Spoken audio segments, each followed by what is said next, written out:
Okay. Magandang umaga mga kapatid kaibigan.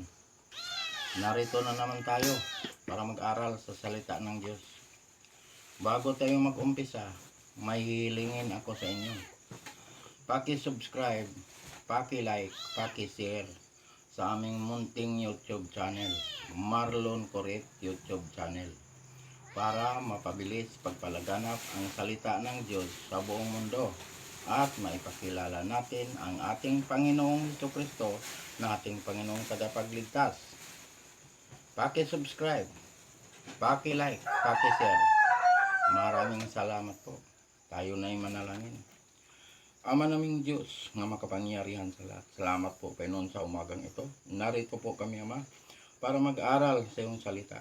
Basahan mo po Panginoon ang lahat ng taga-subaybay at lahat ng taga-pakinig nitong mensahe nito, na sila'y makakilala sa iyo at ikaw ay tanggapin bilang Panginoon at tagapagligtas.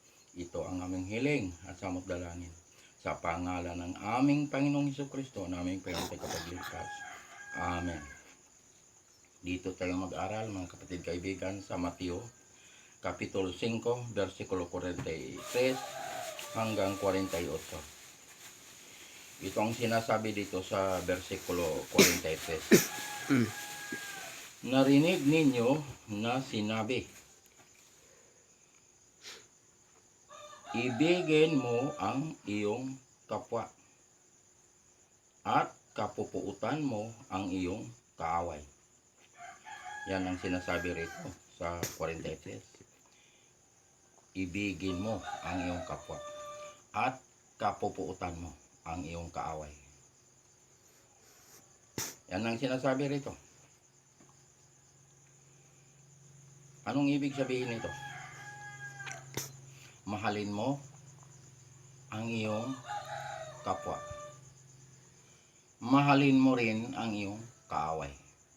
Yan ang ibig sabihin nito, na marunong tayo magmahal sa ating kapwa, mga kaibigan, pati kaaway. Mahalin natin. Ito ang hindi kaya ng mga tao. Mahirap ito gawin dahil kaaway mo, ibigin mo, mahalin mo. Pag gutom ang kaaway mo, pakainin mo, painumin mo. Yan ang gusto ng Diyos, na marunong tayo magmahal. Kahit kaaway, ibigin natin. Yan ang ibig sabihin nito mga kapatid kaibigan, na marunong tayo magmahal. Kaya ang Diyos mapagmahal. Ayaw ng Diyos na hindi tayo marunong umibig. Ibigin natin, pati kaaway. Yan ang gusto ng Diyos. 44. Ito ang sinasabi dito sa 44. Ngunit, sinasabi ko sa inyo, ibigin ninyo ang inyong mga kaaway at idalangin ninyo ang umuusig sa inyo. Ito ang sinasabi, ibigin ang kaaway at idalangin ang mga umuusig, mga nangungutya. Yan. Ipamahal ng Diyos. Kahit nangungutya sa iyo, mahalin mo rin. Kahit kaaway mo, mahalin mo rin. Iyan ang gusto ng Diyos, na tayo ay matuto sa pagmamahal sa ating kapwa, pati kaaway, ipamahal. Mga nangungutya, idalangin. Yan ang gusto ng Diyos. Tayo marunong magpakumbaba. Magpakumbaba tayo. Huwag natin patulan ang mga nangungutya. Yan ang gusto ng Diyos, na tayo ay marunong magpakumbaba. Yan ang ibig sabihin nito. 45. Ito ang sinasabi sa 45. Upang kayo'y maging mga anak ng inyong ama na nasa langit, sapagkat pinasisikat niya ang kanyang araw sa masasama at sa mabubuti,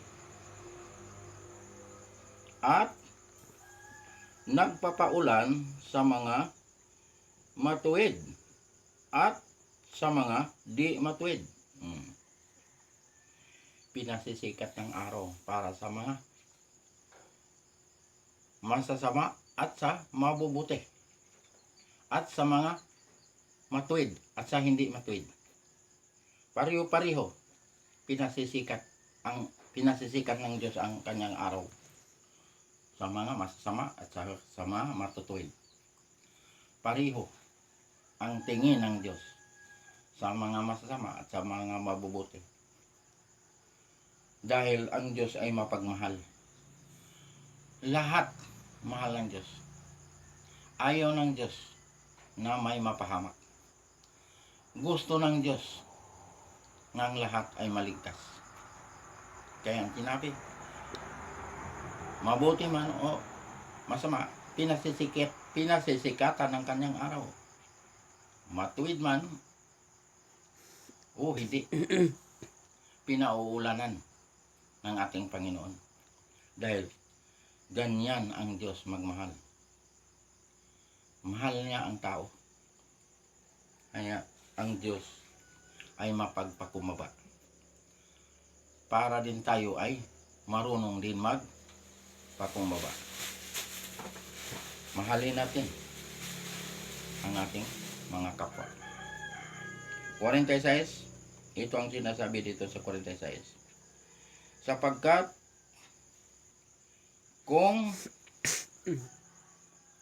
umiibig kayo sa mga umiibig lamang sa inyo, anong gantimpala mayroon kayo?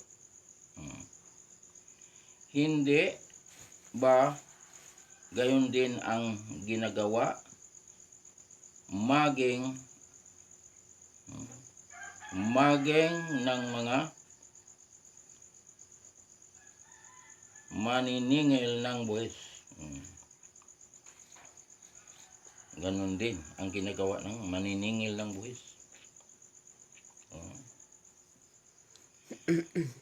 Mayroon ba gantimpala? Sabi dito, umiibig ba lang sa atin ang iibigin natin? Pati ang hindi umiibig, ibigin natin. Pati ang maniningil sa buhis. Yan, puro pag-ibig. Ito ang gusto ng Diyos, na tayo matuto, na tayo marunong magmahal. Ibigin natin ang ating mga kapatid, mga kaaway, lahat, pati maniningil ng buwis. Marunong tayo magmahal, marunong tayo umibig, dahil ang Diyos ay marunong din magmahal, marunong umibig, marunong magpakumbaba, marunong magpatawad. Kaya ang gusto ng Diyos na tayo rin ay ganon din sa Kanya. Yan ang gusto ng Diyos. 47, ito ang sinasabi dito sa 47. At kung mga kapatid lamang ninyo ang inyong binabati, anong ginagawa ninyo sa ninyo na higit kaysa iba? Hindi ba kahit ang mga hintil ay gayon din ang ginagawa? At mga hintil, gayon din ang ginagawa. Batiin natin ang ating mga kapwa. Batiin din natin ang mga kapatid. Yan. Yan ang ating gagawin. Dahil marunong tayo magmahal, mahalin din tayo ng Diyos. Dahil ang Diyos ay mapagmahal. Ayan ang gusto ng Diyos sa bawat isa sa atin. Na marunong tayo. Batiin natin ang ating kapwa. Batiin natin ang ating kaaway. Batiin natin ang mga maniningil ng buwis. Yan. Yan ang gusto ng Diyos sa bawat isa sa atin. Dahil ang Diyos nakakita sa lahat ng ating mga ginagawa. Kung ang ating puso mapagmahal, mahal din tayo ng Diyos. Dahil mapagmahal tayo, marunong tayo magpakumbaba. Yan. Ang Diyos ay marunong magmahal ang Diyos. Ayaw niya itakwil ang mga makasalanan. Gusto ng Diyos na ang mga lahat ng mga makasalanan ay maligtas. Yan, tinuturuan tayo ng Diyos sa pagmamahal, sa pagpakumbaba. Kailangan hindi tayo magtanim ng galit, puot sa ating kapwa. Mahalin natin sila. Patawarin natin sila. Kung ano man ang mga nagawa nilang mga pagkakasala, patawarin natin sila. Dahil ang Diyos ay marunong magpatawad. Marunong magmahal ang Diyos. Marunong magpakumbaba. Kaya ang gusto ng Diyos, ganon din tayo sa Kanya. Last verse, 48. Ito sinasabi rito sa 48. Kaya't kayo nga'y maging sakdal, gaya ng inyong ama na inyong ama sa langit na sakdal. Ganon din tayo sa Panginoon nga ay sakdal, marunong magmahal. Kaya ating Panginoon marunong magmahal. Sakdal. Ngayon din tayo magiging katulad ng Diyos. Sakdal. Na marunong din tayo magmahal. Marunong magpakumbaba. Marunong magpatawad. Ayan. Yan ang gusto ng Diyos sa bawat isa sa atin. Mga kapatid, kaibigan, ang Diyos ay nagmamahal sa bawat isa sa atin. Ayaw ng Diyos na ang tao ay mapahamak. Gusto ng Diyos na ang lahat ay maligtas. Naghihintay ang Diyos kung sino ang lumapit sa Kanya. Kung sino ang sumasampalataya sa Kanya. Hinihintay ng Diyos.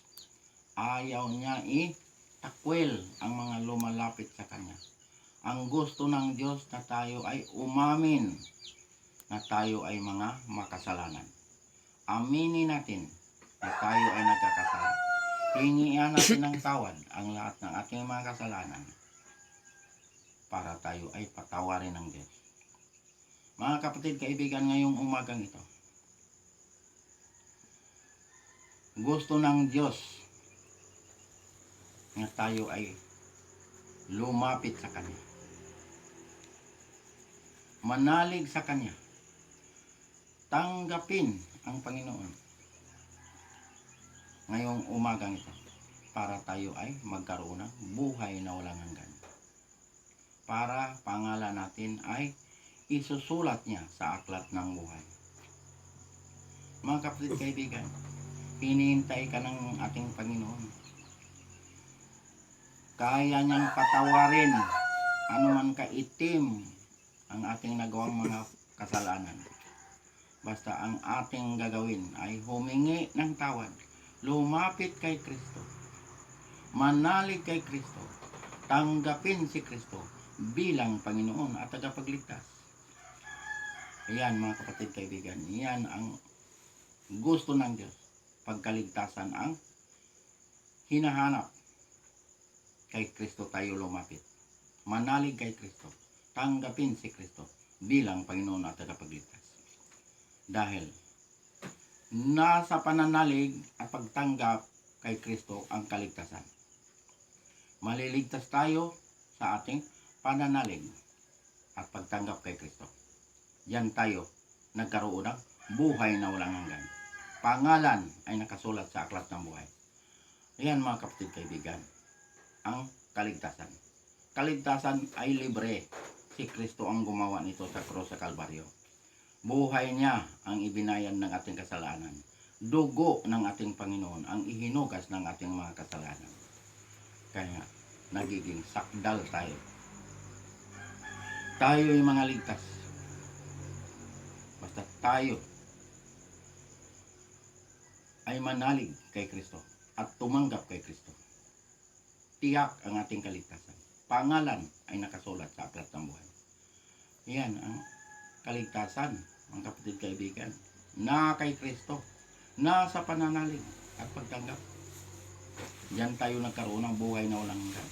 Pagkatapos natin tinanggap ang ating Panginoong Hesukristo bilang Panginoon at tagapagligtas, magpabautismo sa pangalan ng Ama, pangalan ng Anak, pangalan ng Espiritu Santo. Kaya ang bautismo mahalaga. Paglubog mo sa tubig, namatay ka kasama ni Kristo. Pag-ahon mo, nabuhay ka kasama ni Kristo. Iyan ang kahalagahan ng bautismo. Ikaw ay nagiging born again. Ipinanganak ka sa Espiritu. Yan ang tinatawag na born again. Ikaw ay nagiging bagong nilalang. Wala na ang dating pagkatao.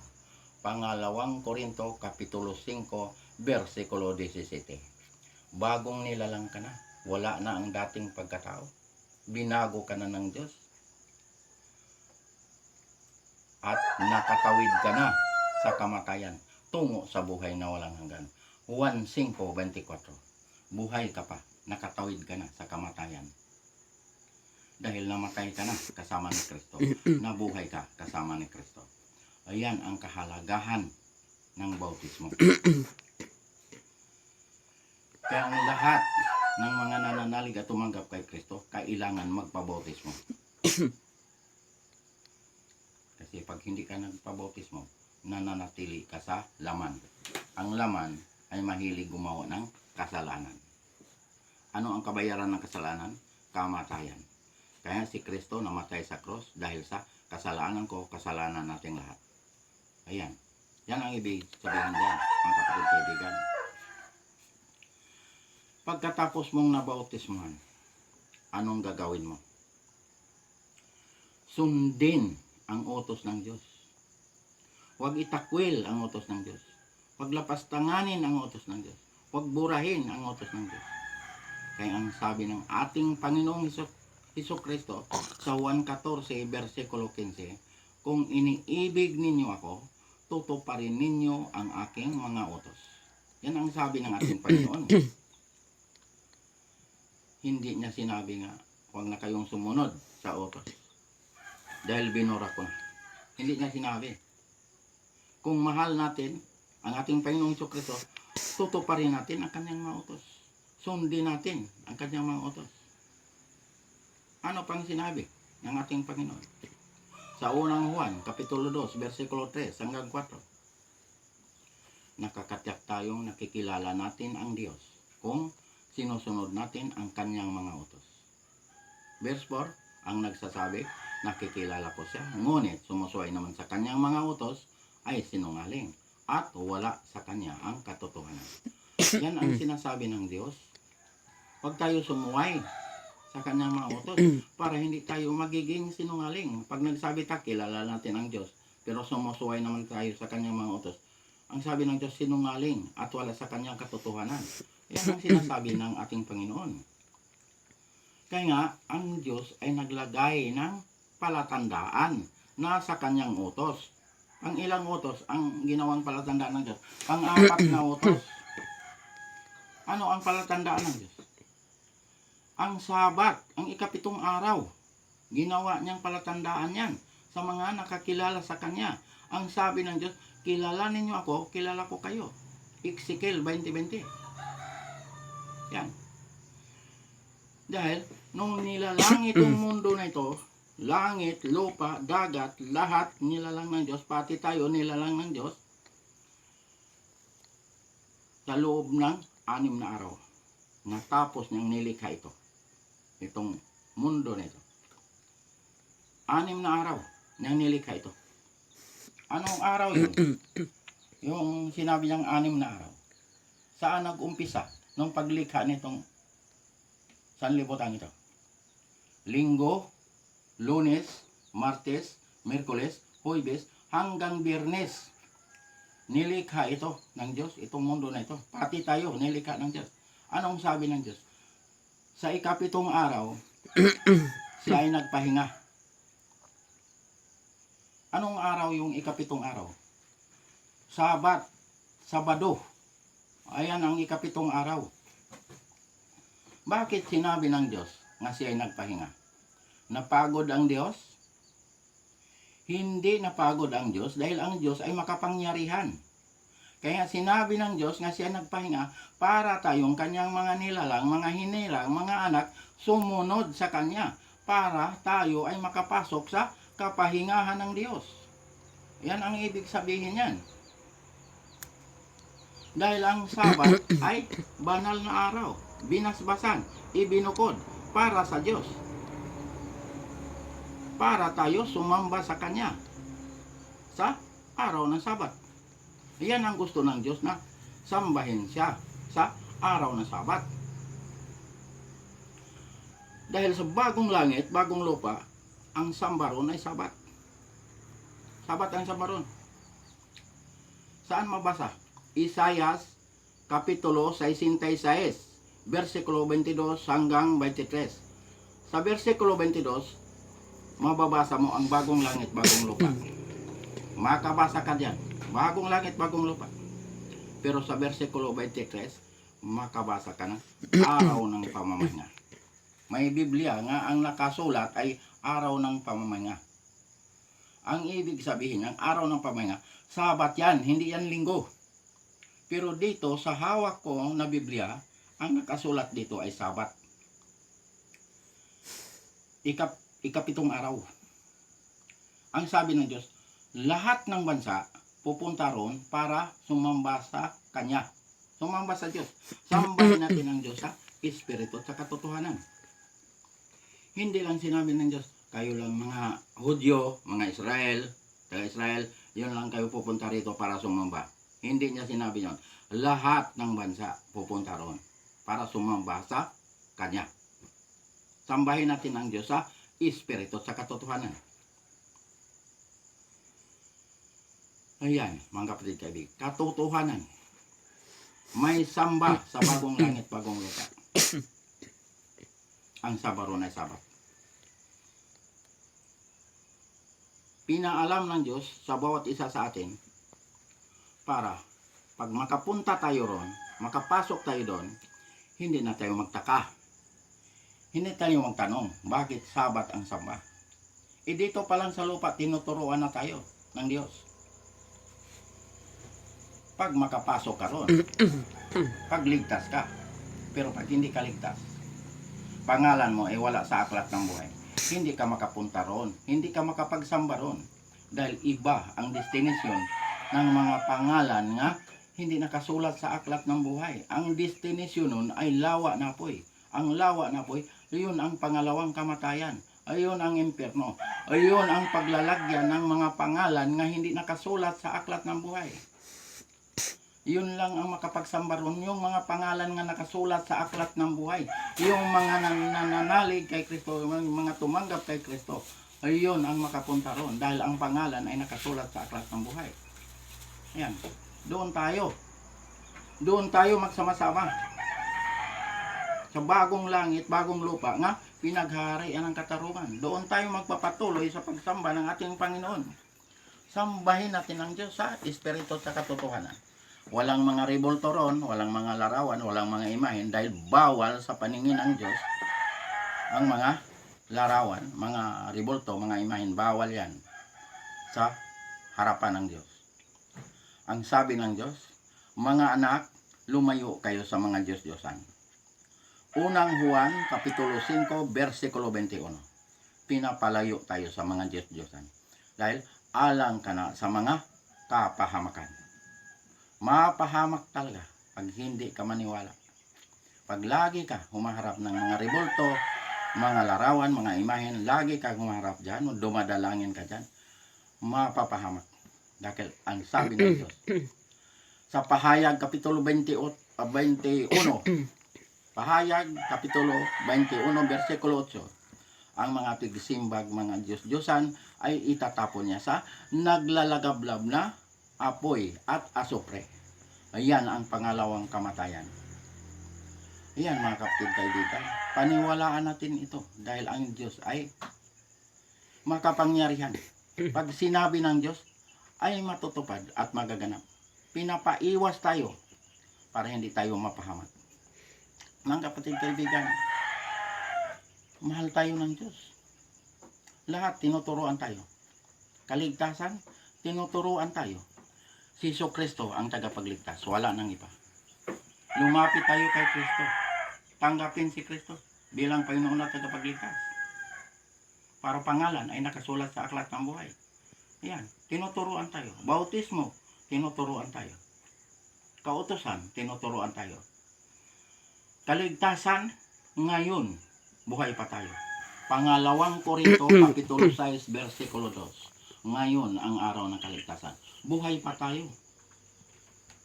Kaya ang sabi sa Ecclesiastes 9:5, ang buhay, alam niyang siya ay mamamatay. Pero ang patay, wala nang nalalaman at wala nang pag-asa. Kaya sinabi ng Diyos, ngayon ang araw ng kaligtasan. Buhay pa tayo, mga kapatid kaibigan.